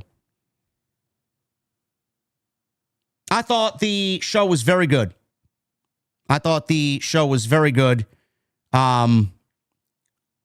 Corey Graves is excellent. He gives you a proper explanation, and he describes the emotions and the feelings and the tensions between all of the characters that are involved in these storylines. And Vic Joseph, we make fun of him because he's just over the top and his voice is a little grating sometimes, and his excitement sounds a little forced sometimes. But he also does a very good job of kind of accentuating some of the story verbally. And that's what I love as far as the commentary team. Explaining what is going on, putting yourself in the shoes of the performers, and talking about the situations that they're dealing with. I thought they did a very good job tonight. It's great to have Corey back. Cody is angry, as he should be. Cody is angry. He's angry about losing to Seth. He's angry what Drew McIntyre supposedly did to Jacob Fatu. I think it's Randy Orton. But I like this Cody. I like when Cody's angry. I think when Cody's angry, he tells a better story. And he's in there with the proper guy to tell a story with, in Drew McIntyre, because I think Drew McIntyre's fucking fantastic. And then Ilya Dragunov winning the United States Championship. I mean, you look at those two segments, and you look at the lead up to what basically closed the show. They stretched that out across the show. Jacob Fatu talking to Cody Rhodes. The announcement from Nick Aldis that match was going to be a number one contendership at the beginning of the show. And then the attack on Fatu. And then Cody coming out fucking pissed off that this was done because he wants a fight at Saturday Night's main event. He doesn't want somebody trying to take the cheap way out. Cody's an honorable guy. So he's angry. I thought this was a very good show. The main event program and the United States Championship match took up a good portion of this show. We got 2 tag team matches, one with the ladies, one with the men. We got the MFTs and Wyatt 6. Listen, man, the characters aren't all that exciting. Like, the middle of the pack is somewhat still lacking. But if WWE can stretch this out and tell us some simple stories and really make these stories fun and make these stories matter, this is now 2 weeks in a row. Again, way too early to tell, man. I'm gonna be monitoring this over at least a 6-week period. SmackDown can remain consistent. And the rumor of them adding some fresh faces and some new brains around Road Dogg on this creative team. If they can turn this thing around over a nice month and a half, 2-month stretch, we'll reassess this situation, and then we can determine before the end of the year if SmackDown has turned the corner or not. Monday Night Raw has largely been good. They've been telling some very good stories over there. They got a nice cast of characters over there that you want to see on television. SmackDown needs that. 2 weeks in a row, SmackDown's been a very good show, man. So hopefully they can continue that. Thank you guys very much for all your support, man. We're gonna get into your super chats and then get the hell out of here, man. I want to jump on some Battlefield 6. Or maybe Destiny, and grind some light level. I'm 503 right now. I got to get to at least 510. But thank you guys very much for all your support. Tonight's sponsor. Let's get to my sponsor tonight, man. Tonight we are sponsored by MyBookie, mybookie.ag. Make sure you guys use that promo code JD at checkout, and your first bet up to $500 is covered with the Bet Back bonus. Tonight we are sponsored by my great friends over at MyBookie. Wrestling fans, college football is heating up like a premium live event. Upsets, blowouts, wild covers, and complete chaos. If you're waiting until Sunday to start betting, you're missing half the fun and half the money. That's where MyBookie comes in. Game lines, player props, NFL survivor pools, they've got it all under one roof. And you can even win big in their NFL Super Contest. Here's the deal. If you're new, Use promo code JD, and your first bet up to $500 is completely covered. You play, and if it doesn't hit, you get it right back when you opt in using your Bet Back bonus token. It's basically a guaranteed rematch clause on Friday Night SmackDown. So don't wait for the main event. Get in early, cash in big, and make every kickoff count. Go to mybookie.ag and use that promo code JD. MyBookie, where bettors win together because bragging's good, but cashing in is better.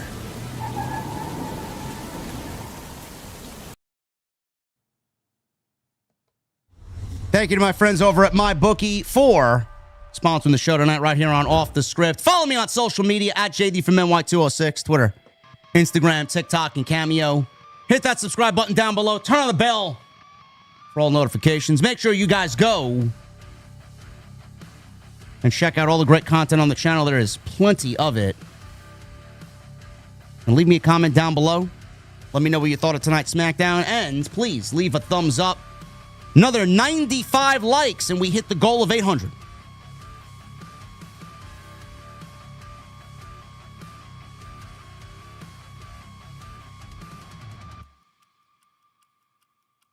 Corona Blonde. What did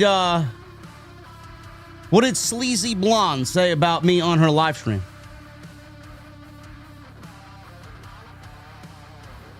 Did she make fun of my tiki bar again?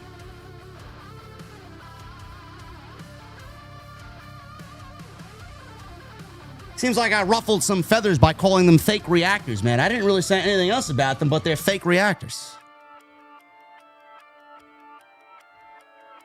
I don't know, man. What did I do?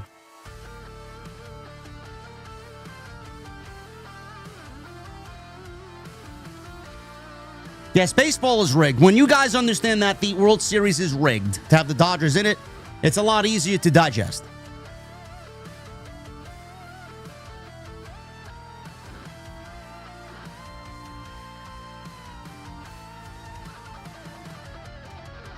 Let's get to these super chats, man. Tone C with a $2 super chat. Rest in peace, Ace Frehley. Yes. I'm not a big Kiss guy, but the original Kiss guitar player, Ace Frehley, passed away yesterday.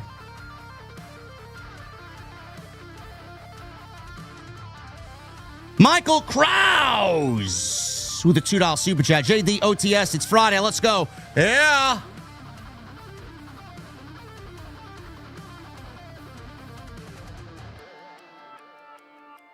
Mike Corona says with a $4.99, Sleazy said her reactions were real.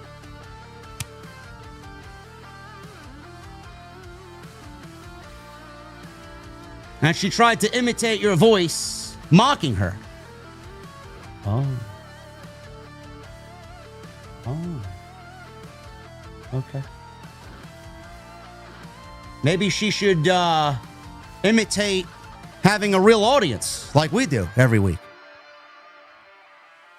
Then we'll really be talking.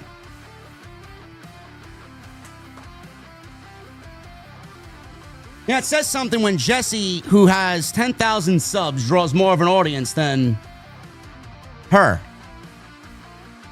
Real recognizes real, man.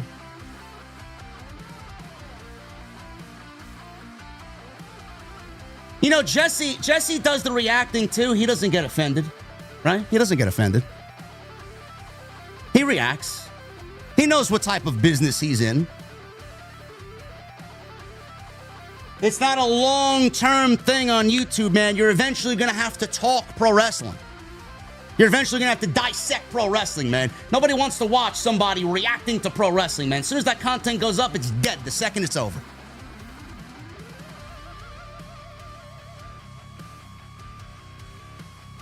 Whatever, man. We all have to start somewhere, huh? We all have to start somewhere. I started in a tiki bar once upon a time. Now I drink with the fucking adults. With an old-fashioned in front of me.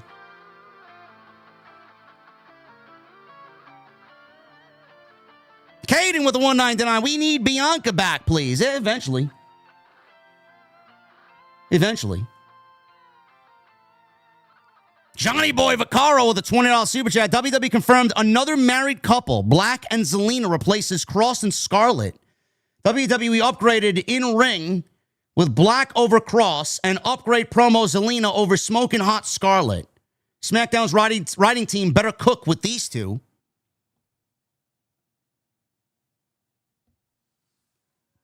We'll see, man. I don't trust Brian James. Oh, you didn't know?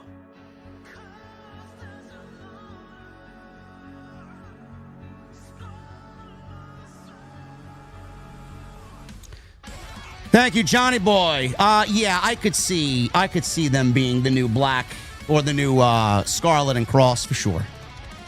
They already got them on the roster. They're probably paying them less than what Cross and Scarlett were asking for. So it's a beneficial thing for WWE. If I'm Cross and Scarlett, I look at it, shrug my shoulders, and just continue doing what they're doing.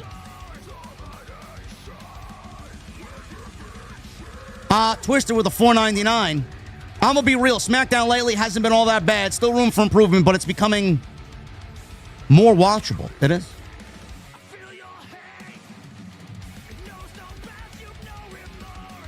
Ethan Nelson says the reaction streamers checks from Jacksonville are starting to hit recently. Yeah.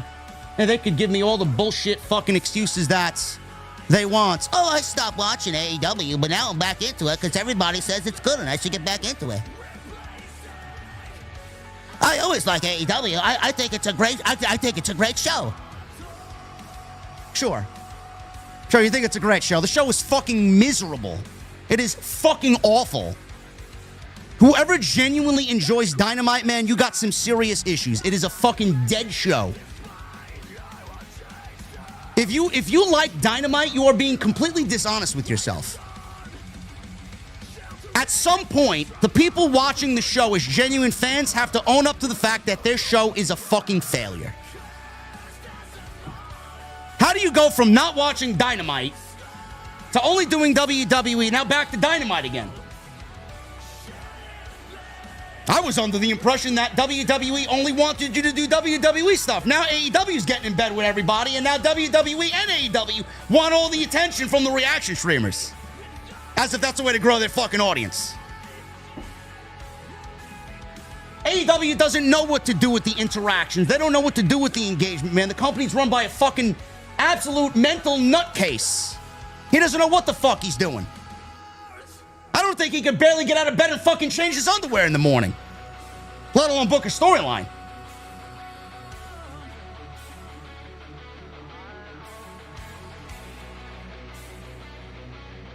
Nobody watches AEW, stops watching AEW, and then goes back to watching AEW because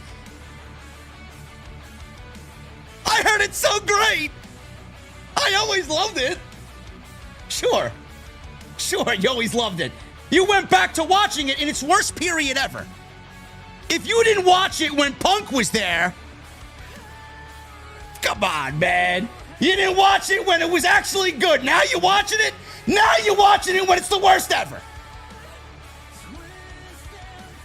How could anybody honestly believe these fucking people, man?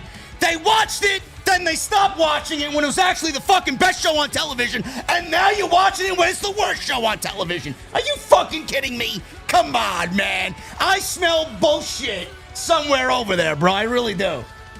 Fuck out of here. You kidding me?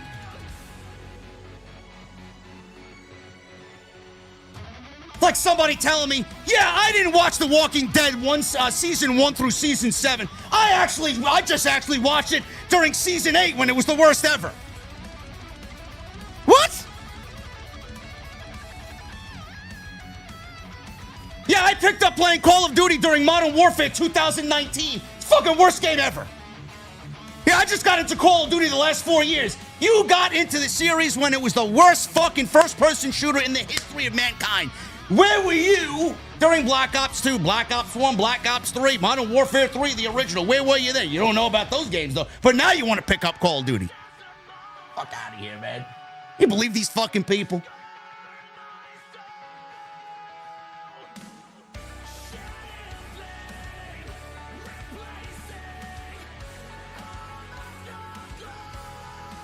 Johnny Boy with a $20 super chat. Move over, Motor City Machine Guns and Fraxium. Ray Phoenix to Raw. For the love of God. DIY Profits, MFT, Garza's, Wyatts can cook on SmackDown. The Wyatts can cause conflict with these family brotherhood tag teams.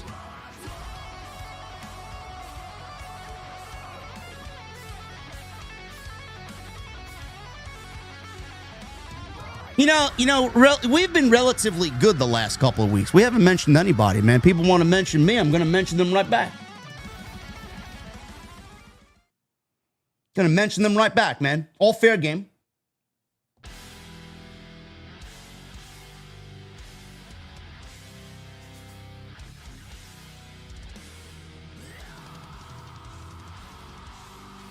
Cornell Bryant with a $4.99. Thank you, AI Booking. This was fucking awesome.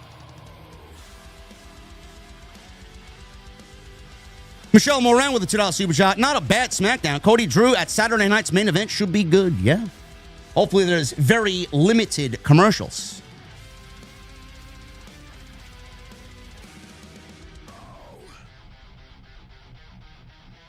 Illuminati with a $5 super chat. Welcome back, Ilya.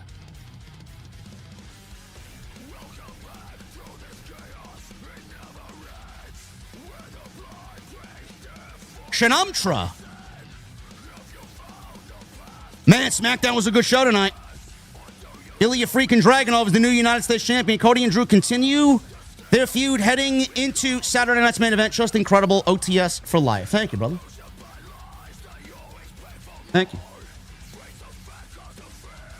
Dom Wapo with a 27 months.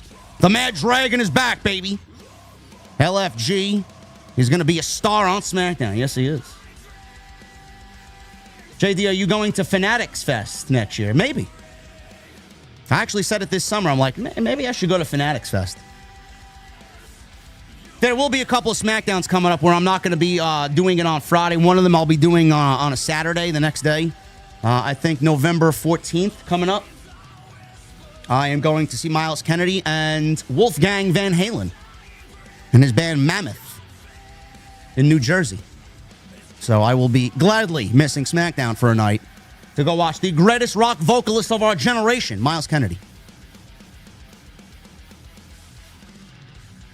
Lauren Marie Hutton with a $2 super chat. Where the fuck is Randy Orton at? He attacked Jacob Fatu.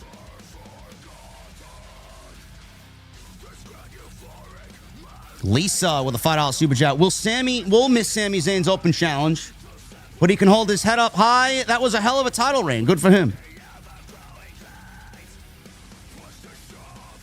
Street Fighter with a $10 super chat. The Mad Effin' Dragon, LFG. Yes. I'm glad he's back. Sidro with a $5 super chat. Penis says to balls, I'll take you to a party. Or I'll take you two to a party. Balls reply, you fucking liar. You always go inside alone and leave us outside knocking. Hashtag, oh my goodness. Sidro, that joke just created a terrible image. An image I certainly do not want to see. Melee King, Sidro with a $5 super chat. Wife, stop eating so much salt. Too much sodium leads to strokes and heart attacks. This is proven false, by the way. My grandpa fucking devoured salt. He put salt on everything. Was as healthy as a fucking ox. Me, so you're saying too much sodium is assault with a deadly weapon.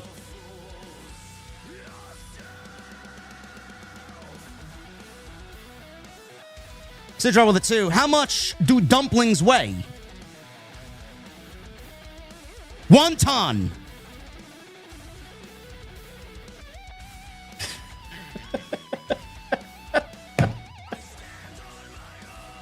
Oh my God. I love a good dumpling, man. Sidro with a $5 super chat. What did Dr. Seuss's mother do for a living? She was a massage therapist. Or a masseuse, if you will.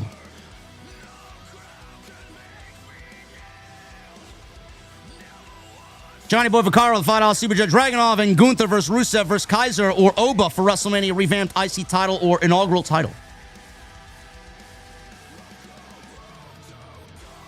Dragunov is the United States champion, bro. What is he doing for the IC title?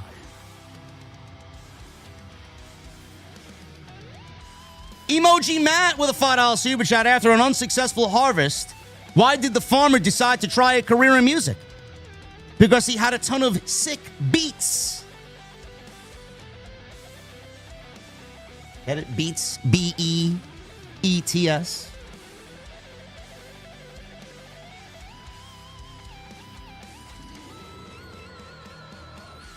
Emoji Matt with a $5 Super Chat. Thank you, brother. Again with a $5 Super Chat. Why is Tony Khan afraid of walking down the street? He doesn't want to have a collision on the corner. Collision Corner that we do every Wednesday night is actually better than the show Collision on Saturday.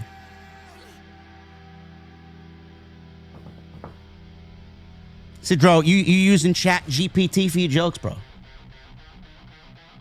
Don't let me find out, man. El Mase with 27 months. Is the Switch 2 worth it? Heard the new Pokemon game sucks. I don't know, bro. I haven't turned my Switch on in like 2 months now. I buy new technology and it just sits. Clone Force with a $4.99. By the way, I gotta ask somebody in the chat. If I have the physical version of Zelda Breath of the Wild, which I do. If I have the physical version of Breath of the Wild for the Switch 1, and I wanted to upgrade to the new HD version on the Switch 2, what do I need to do? Do I just need to buy that $9.99 card for the code and then have the game installed in my system? And then I get the HD version or the Switch 2 version? How does that work? Because I'd like to upgrade. I'd like to play that again in my off time. How do I upgrade to the Switch 1 version to the Switch 2 version? Somebody let me know. I know someone in the chat is smarter than I am. Michael Krause with a $2 super chat.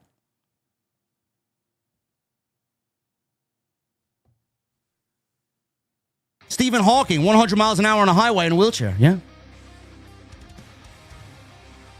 Just buy the upgrade pack. Well, how do they know I have the game, though? I just can't buy the upgrade pack.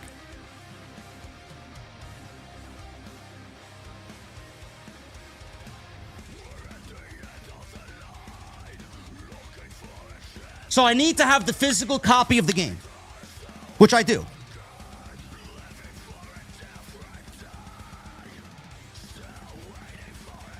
Legarvia 007, $1.99 and a $4.99. Hey, JD, I don't know if it's just me, but Blake Monroe on SmackDown just feels right. Can you see her getting called up to the Blue brand soon? No. I think she rides out the rest of the year in NXT.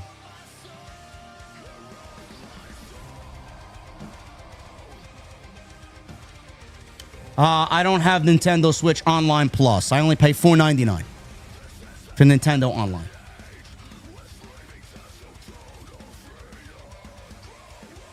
Corona Blade. Thank you for the $4.99, brother. Jeff with an 8 months. Hey, JD, what do you think of the new Battlefield 6? Wish we could squad up together soon. SmackDown shows are finally heading in the right direction after many months. I think Battlefield 6 is great. I don't really play anything but the smaller modes. Like, I love a nice team deathmatch and a good old-fashioned domination game. That's what I usually go for. The large maps, the conquests, I don't. I find that shit to be utterly frustrating and boring. I don't want to jump into a mode and someone's sniping on a fucking building fucking 500 meters away. I can't. People play as if they're really in a war. Ali with a 5. JD, who would you see teaming up with Aleister Black and Zelina Vega becoming the new House of Black WWE version? Honestly, Ali, nobody. Nobody. I think they should just be themselves. Just them two. Bobby Means with a 5. I don't know about you, JD, but Dragunov vs. Black for the United States title sounds good to me. They would kill it. Absolutely. Take my money. Manny Patterson, why am I such a hater? What am I hating, bro? What do you mean? What am I hating? Why can't I give my opinion on something? Why do I need to be a hater? I don't like large maps. I don't like conquest. I like a simple, casual game of team deathmatch or domination. All I play is kill confirmed on Call of Duty. I don't play anything else. Maybe I'll play domination, but kill confirmed only. Delwyn Jones with a 20. This intense style from Ilya is why we love him. Awesome to have him back on TV. Bravo to Sammy on his great reign. SmackDown once again with a banger show. Thank you, Delwyn. Clone Force, did I read your super chat? Yes, here you go. I'm sorry, Clone Force. 499 Clone Force here coming in. They can still do open challenges with Ilya since he can put banger matches on, and the story will be he gets burned out because his knee, and Oba will beat him. We'll see, man. I think Oba is eventually coming, but that SmackDown United States title scene is going to be pretty banger, man. When Oba comes up, gonna have some quality talent there.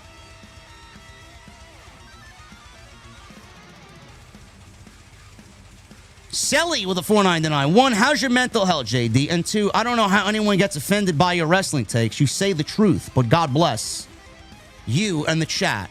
OTS. Yeah, I don't know. Someone sent me a Reddit thread that had nearly 350, probably more now, 350 plus replies on why I've been sidelined for House of Glory commentary, while they have still given me no explanation as to why I'm sidelined. Solomos is even frustrated at the fact that I'm being treated with such massive disrespect. You go to this thread, man, it's as if I was fucking named on the Jeffrey Epstein fucking files. The sheer fiery hatred from these complete strangers to me. They all talk as if they know me. Not one of them has listened to anything I do. Not one of them has watched any House of Glory show. Not one of them has listened to anything that I've done on commentary. None of them have watched any show at all. This show or a hog show. They will never watch this show or a hog show. So it's almost as if they're all just mentally deranged. They all belong in a fucking padded room all together, all 350 of them. I never seen a collective group of people so miserable in my entire life, all collectively wanting someone to fail so badly that they don't even know. They don't even know. And everyone uses the same excuse. Oh, but Alexa Bliss. Oh, but he's racist. Oh, but he hates women. Oh, but Mario Kart. He was on video playing Mario Kart saying racial slurs 13 fucking years ago. As if this is still a thing. Meanwhile, I guarantee you, any one of those 350 people have played in a Call of Duty lobby back in fucking 2017. And I guarantee you, the language that they feel I used, they used in the same context. Everybody wants to be so high and mighty, bro. Give me a fucking break. You mean to tell me that you never jumped on a fucking game of Black Ops 1 and fucking started throwing slurs at the fucking opposite team for a fucking pussy camping in a corner? Or a hacker joining the game? Or someone killing you fucking two off a nuke? I never seen a collective group of people so miserable wanting a complete stranger that they don't know to fucking fail. I don't know what it is. Is it because I'm just a regular dude who's accumulated a great audience and has made a great living on YouTube? The numbers that I have, do they think that I'm not supposed to have the numbers that I get? Do they feel like the money I'm making I'm not supposed to make and I don't deserve the money I'm making? Who the fuck are these people to deem me not worthy or not good enough, not deserving enough for a commentary spot to do this or do that or grow? unbelievable to me. It's unbelievable. They all have JD derangement syndrome. Absolutely.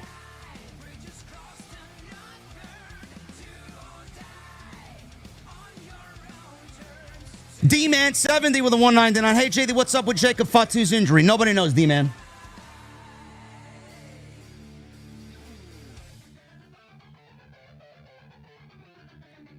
Sailor Sirens 596 says, it's because you threatened their delusion. I do. I actually take that to sleep with me at night, and I go to sleep with a smile on my face because I know that everything that I say, people will listen and they will find something wrong with everything that I say. But if you didn't give a shit about anything I did or anything I said, you wouldn't be listening to me and you wouldn't be talking about me. You wouldn't be clipping me. People don't like me because everything that I say is the truth. They are afraid of people being honest and truthful about the thing that they love. They don't want the thing that they love to be disrupted. I don't give a fuck what you love. I'm also a paying customer. I pay to watch their pay-per-views every single month. Do you expect me not to be fucking honest and upfront with what I'm watching?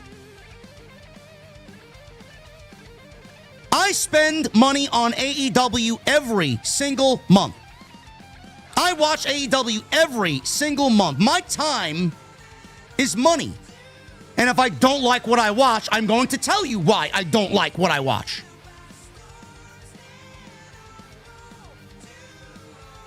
These people live in a sea of delusion. Everything's so positive. These fucking fake reactors, they try and create these small bubbles of positivity, man. That's the most toxic of all the traits. Toxic of anything you see in the community, man. Toxic positivity is fucking worse than what they think I do.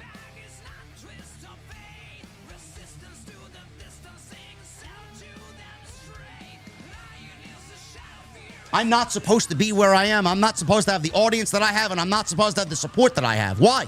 If it was so easy, go do it. If it's so easy, go start your own fucking show and do what I do. None of them will, because they can't. They'll get up, they'll go to Wendy's, they'll fucking open their Wendy's and start fucking flipping burgers at 8:15 in the morning. Bro, I've been there. I've been there. Just replace Wendy's with Starbucks. Much rather coffee than fucking fake food, but I've been there, bro. You're not going to tell me, go get a real job. This is a real job.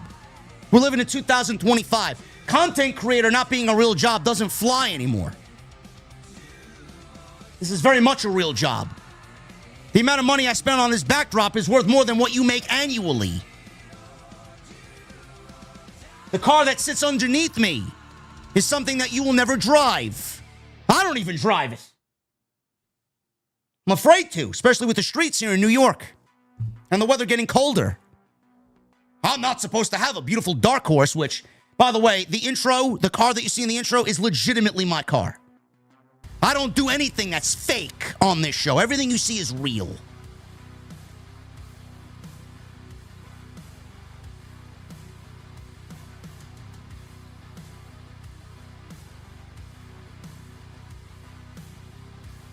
Oh, but JD streams in front of a green screen.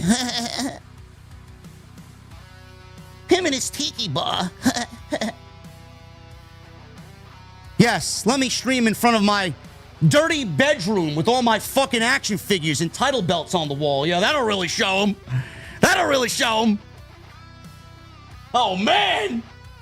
Let me show the world how much of a fucking mark I am. And believe it or not, I have action figures, man. I collect Transformers, I collect Funko, I collect Pokemon. But do I want to show you that? Do I want to show you my collection of fucking toys?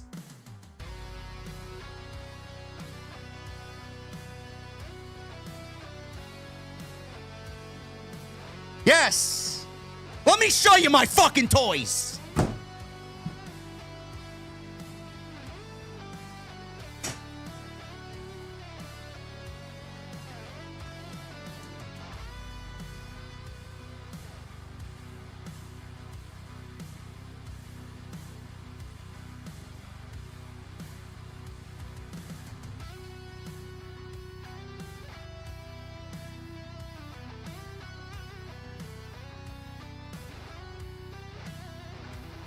This is my fucking toy, bro. This is my fucking toy. Would I be a better content creator with my Mark Tremonti signature guitar hanging in the fucking background? This is my fucking toy, not title belts, not fucking action figures, and fucking bullshit. This. You see this? This is my fucking toy. Fuck out of here. It's fucking children in the community, man. They're all fucking children. Look at this. Look at this fucking thing, bro. You see this shit? Fucking ridiculous.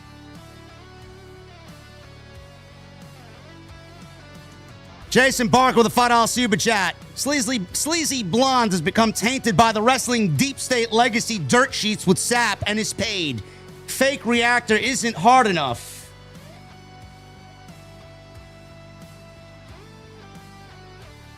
Emoji man, bro, I don't give a fuck anymore, man. I swear I don't give a fuck anymore. I don't care. We know what we do here, man. We create the best content in the fucking space. The numbers back it up. I'll be live at 12 o'clock on Saturday night covering a goddamn awful pay-per-view, and I'll have 3,000 fucking people in here ready to see me shit on the show. Emoji man with a $5 super chat. Which days are the strongest? Saturday and Sunday. The rest are weekdays. Huh? Emoji man with a 2. Where do pirates get their hooks? Second-hand stores. Darvin, can we see your TBS title? No. No, I don't have a TBS title. I don't own any AEW replica belts. Why would I?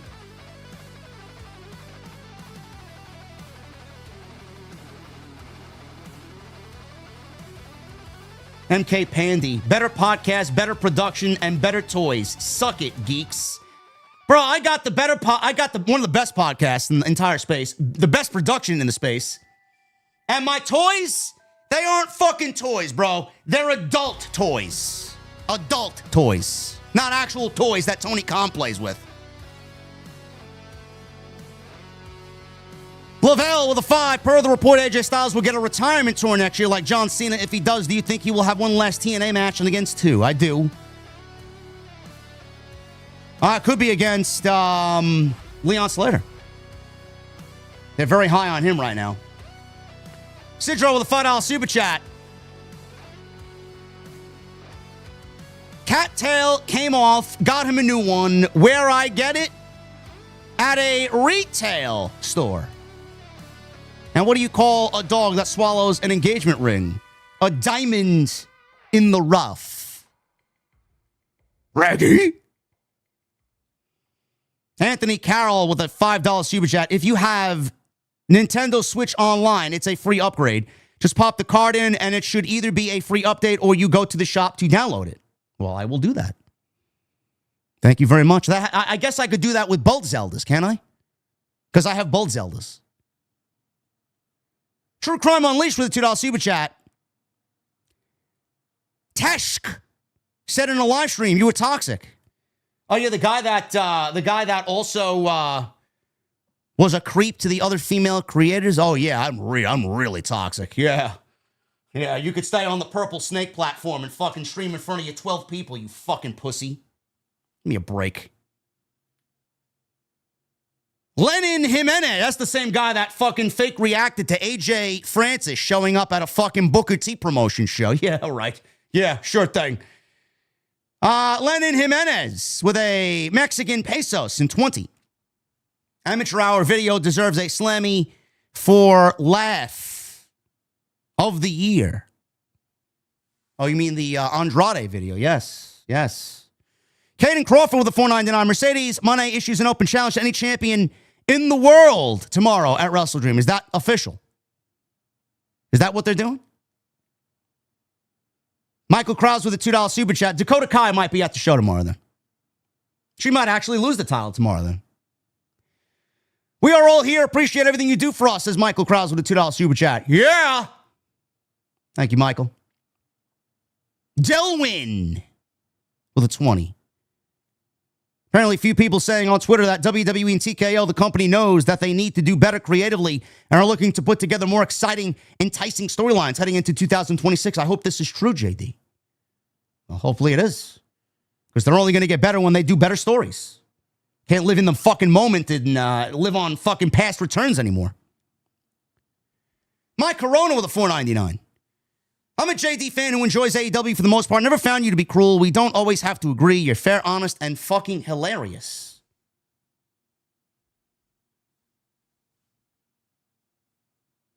Wrestle purists have reported, yes, it's happening. What's happening? Better storylines? Caden, what's happening? What did Wrestle purists report? Last couple of two here. And then Battlefield 6 is calling me. Cesar with the 2. RJD is simply the best of the best of the best. As the song just played, indeed. I'm Matt Fisher with a $4.99. In all seriousness, why do people own replica belts? Do they pretend they are wrestlers? Bro, they only buy the belts to take a selfie for Instagram and TikTok, and that's all they do. It's a colossal waste of money. Though I will say, I really do want to own a classic IC title replica, preferably the white or the blue, and maybe the old school WWE UK title. Man, that was a gorgeous title. Gorgeous title. Guys, thank you very much for all your support. Give me a second. I want to put this guitar away, man. I don't even want it out. I'm holding it here like it's fucking a trophy here. Hold on.